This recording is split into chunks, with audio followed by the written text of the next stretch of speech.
Welcome to the Better Buy, where I give you the information you need on the stuff that you want. In this case, we're talking about the Go 3 versus the Action 4 and what's in the box, which one would be a better purchase at the same price point. If you get the Adventure combo, it's going to cost you around $530 for the Action 4. If you get the Creator Kit plus this little selfie stick, you're going to be right at the same price point if you get the 64 gigabyte option. There is no SSD when you get the Adventure combo. So if you don't already have a micro SSD card, then you're going to have to go out and buy one of those as well. If you get the 128, you're going to add another 30 to 40 bucks to your purchase. So just be aware of that difference when you're looking at getting a camera, one of the two. Now, as far as what you're actually going to get, this is everything you get with the Action 4. There's a few items that I left out that I'll be putting on the screen for the Go 3. For the Action 4, you obviously get the selfie stick, which, like I said before, is longer. So here's the information on that guy. All right, this selfie stick comes up almost all the way to, it's almost out of the frame, really. And then if you get the Go 3 stick, the Insta360 one, you're going to be way down here. So significantly longer, but with these wide action cameras or wide field of view cameras, I don't think that's a huge difference or enough of a difference to be a deal breaker. So just something for you to know if you're considering getting one of them. You obviously don't have to get this selfie stick if you already get the Go 3. That's something you to consider. This is included in this one. Now, as far as the mounts that come with it, you're going to be getting these two mounts for the Go 3, and then you're also going to get the hat clip and you're going to get the chest mount for the Go 3. One thing that I love about the Go 3 is that you also get, while it isn't technically a mount for the camera, it is another way of mounting the camera to things because it screws into these other mounts, and then you can stick this on all sorts of stuff. It just sticks to. This material is amazing. So in regards to mounting options, the Go 3 wins hands down because you get the hat clip, you get the chest mount, you get this quick release plate that can also go to a GoPro as well as a 1/4-inch thread. Okay, so that's a big deal. And then you're getting this little swivel top, which is nice. You get a little swivel ball head plus the sticky thing. So the Go 3 wins in the mounting options in the box. For the Action 4, you're just going to get these two magnetic mounts. Okay, so it is nice that you get two of these, but they are identical. And obviously they're a GoPro mount. You get one sticky plate, which to me, that's tough. These things are cheap. It would be really easy to throw a couple of those into the box, and that would be nice. All right. So one thing that I do love about the Action 4 is the way that these screws are designed, because the GoPro ones are just terrible. I don't know who made these or who thinks that they're good, but they should change them. All right, so this is significantly better and easier to use. It's much grippier, and then the form factor is nice.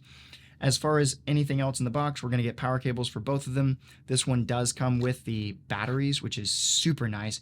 Getting 3 batteries with the camera at the same price point, to me, this one wins hands down in that category. You can't beat having an interchangeable battery. If this thing dies, you just pop a new one in. Now, the battery does last longer with this one, but it has to be in the case. So you can kind of view it like these two are the same thing. All right. These are the two things that are your power bank or your battery, if you will. This one can be switched out. And to me, the difference is if you're using this separately and it gets drained, then you can connect it to the battery, kind of like putting a new battery in. And then you can go use this as long as it's not in the water or something like that. You could use it basically however you were using it before. And then once the Go 3 is charged, you could pop it back out and keep going. So that's something to consider. You do kind of have a portable battery that's going with you that makes it comparable. However, this is waterproof to 18 meters. This guy is not waterproof at all. So this guy has to go with you, and he's not as waterproof. But one thing that is obviously nice is the ability to just pop this thing open, switch the battery out, and keep going. I'm going to do a deep dive video where I compare more of the specs between these two cameras. This is just kind of an overview of what's in the box, similarities and differences. Now, you also do get this really nice, and I do love this case that is going to protect, it's not really a case, it's just like a frame, but it's going to protect the Action 4 for whatever you're doing with it, and it allows you to quickly go into a vertical shooting mode. I don't know how much you would use it, but at least you have the option to switch into that mode, so that's nice.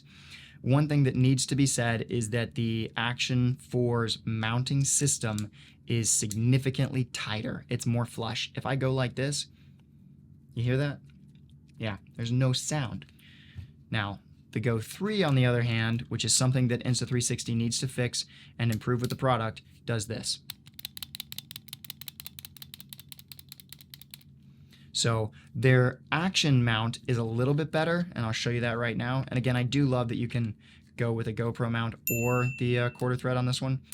But it comes with, if I can show you right here, it comes with these little tabs on it that allow, it kind of like gives it a little bit of a filler in between the gaps so it doesn't make the noise when it shakes, but that still doesn't solve the, let's see if I can, what do I do here? I'm not in line. All right. It doesn't make the noise as much, but it still moves. Okay.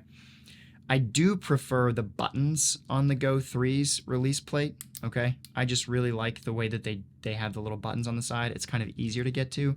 It's not a huge steel difference. The Action 4's is pretty solid as well. But as far as like the actual mounting system, the Action 4's mounting system is more secure, and I prefer it. So it wins there. So those are the main differences with the products that with the stuff that comes in the box. The Go 3 is also going to come with the monkey tail, which is a nice little addition. It allows you to mount this in different places, things like that. So I think the Insta360 has done a much better job with the versatility of this camera and what you get in the box to get those shots. Obviously, the size of this makes a huge difference. It is very easy to use. It's very fun to use. I find myself quickly moving back and forth between different shots and things like that. This is certainly a camera that I've come to love. This guy, on the other hand, is not going to be something that you really move around that much. I think you're just going to place him down and shoot wherever it is. Maybe you go for some fun shots, but it doesn't lend itself to that. So that's just something to be aware of, the difference between the cameras. And that's going to be where we end this video.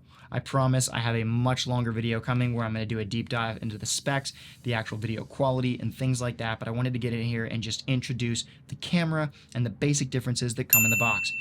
If any of those differences made a big difference for you in which one you would prefer, then I would suggest going with the one that's the better buy for you. All right? I hope this helped you. I hope it gave you the information you needed for the stuff that you want, and I'll see you in the next one.